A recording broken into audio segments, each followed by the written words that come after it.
Let's show some of these highlights because some of these are pretty damn crazy, dude. Tony, he's got 3 that will play back to back with audio, and then after they all play, we'll talk about it while they continue to kind of play over. Yeah, sure.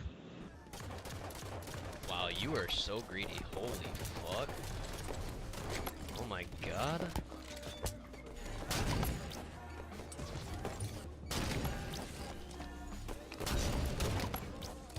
No. Oh my god. No! Oh, that was so sick.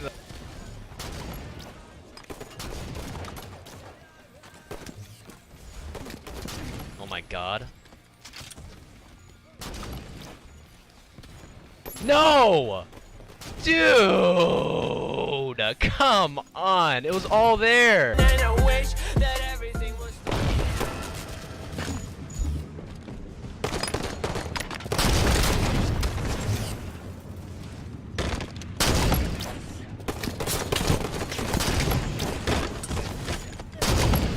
Oh, wait a second.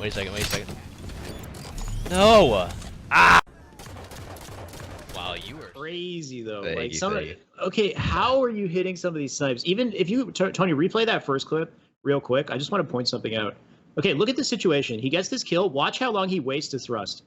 Watch the guy. He's at a total disadvantage, but the guy thrusts before him. The enemy player thrusts before you. That's one of the biggest things I think about your gameplay that a lot of people like don't take into consideration is you're just like hitting your shots and strafing from a like you have a disadvantage, but you're patient that entire time and you force the other player to thrust first, and then you still win that fight, even though you totally should have lost it. Like, yeah, and then you just go and hit these clips. So I mean, what's going on when you do this stuff? Like, do you have any tips?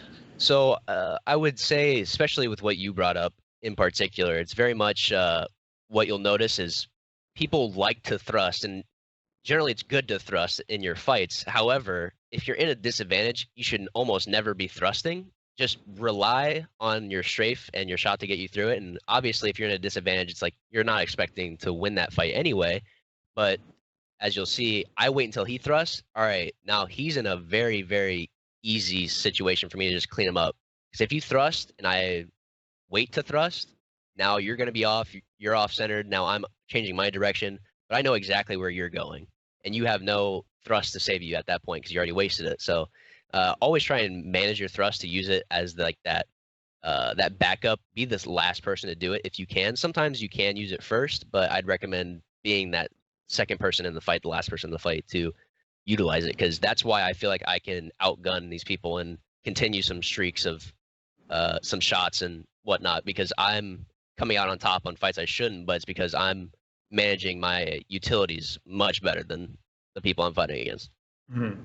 And of course, it's tough to hit those shots in those situations. So I guess if people are in those situations, maybe even not even thinking about the thrust and taking a couple deaths, just focusing on your ability to strafe and shot and shoot under that kind of pressure until you can kind of get used to maybe saving the thrust till the end of the gunfight. You know what I mean? Mm-hmm. Like, yep. Yeah, because there's a lot of patience and confidence required in that one situation right there before you even pick up the sniper.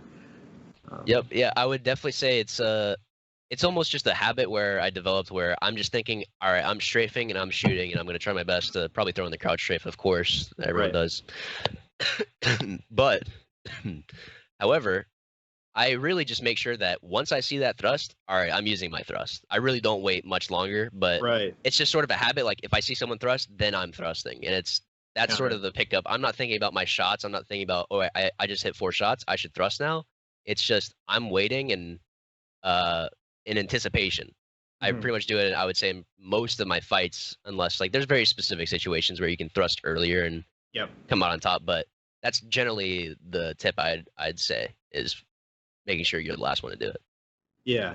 And when it comes to those snipes, though, sorry, Tony, maybe even to just bring it back, I find something that's so difficult to do, especially when you're using your right stick to aim down sight, is quick scoping. Like, you're hitting some very accurate quick scopes. I think a big part of it is how close the reticle is to the enemy when you do scope in. Yep. But look at this last one right here. Like, anything that you could say, and it's probably really hard to explain what's going on here, but how do you snap on and quick scope like that right there? Maybe even just that period of time before you took the shot where you're kind of lining it up in your head, or... Yeah, it's just that anticipation of, well, of course I didn't anticipate him to be there, but once I did know where he was, I'm not swiping all around. I just try and center my aim as close as I can to where a person's head will be, which it was, and then you quick scope and I feel like from there on, he just walks into it. I'm really not using my right stick that much. I barely tap the stick just to at least align myself close to him, and then he walks right into it. So it's very much the lining up, the pre-aim that is a big effect on how well and how consistent you can land these kind of shots.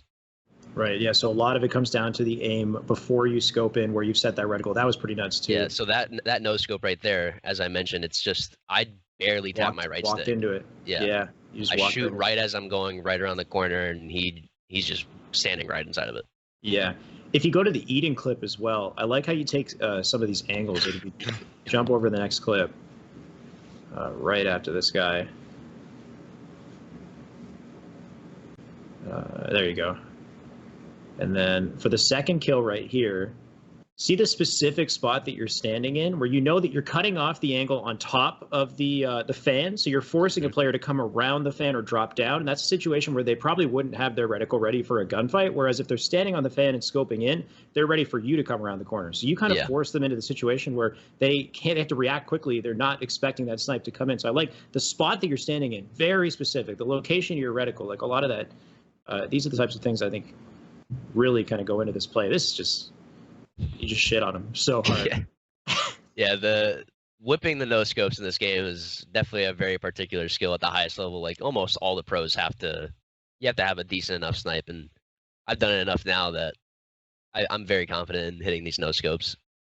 There's just a certain feel that you acquire once you do it enough, and that's what I'd recommend if you want to ever try and get better at hitting these no scopes. It's just you have to start taking those shots, and you have to go for it. I mean, I hit that one sick clip, but there's probably 10,000 other snipes I missed beforehand going for those kind of no scopes. But as long as you just try and attempt it, you just you learn, you lose, and then you learn from then on. Yeah. Sorry, Tony. One more time with that no scope there. I'm loving the deep analysis dive here. I got one more thing about it because and this is I pointed this out multiple times on my channel, but it's also the little adjustments that you make to put yourself in that. So go back to the Eden clip if you can back it up to the no scope right before that. Right. Yeah. Right here.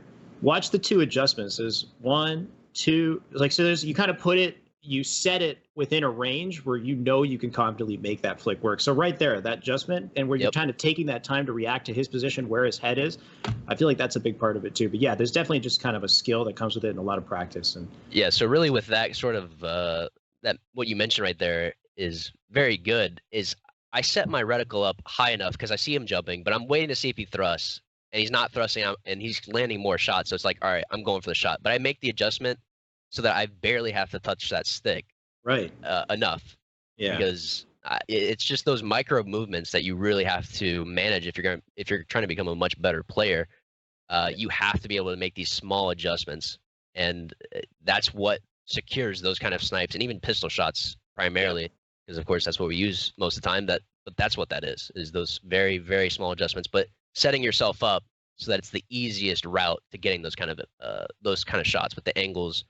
That you're preparing your reticle for. Yeah, just kind of like the farther that you have to flick that reticle, the harder it's going to be to land that shot in that kind of quick scenario. Love that, man.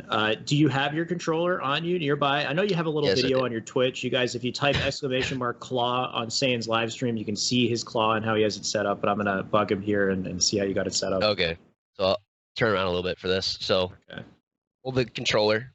It's a standard controller. Yeah. Standard controller, middle finger, of course, going right here. It doesn't lay like this, kind of like halfway on.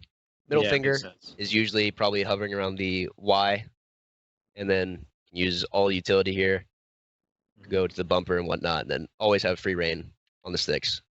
Never take it off, because I'm playing bumper jumper, of course, which I recommend to those of you that might play default or some other setting that requires you to take your thumb off the stick for any reason.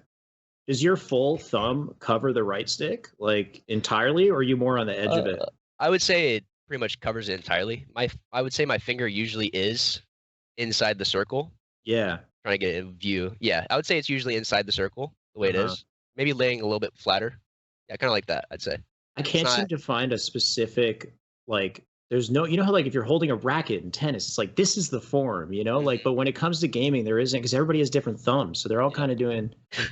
Yeah, I would say whatever's more most comfortable for you, as long as you just have full control over it. Because I just feel like that's what's most comfortable for me. I can move it around any which direction, and it's just what's comfortable for me. So that's something for each individual to figure out, I'd say. Definitely.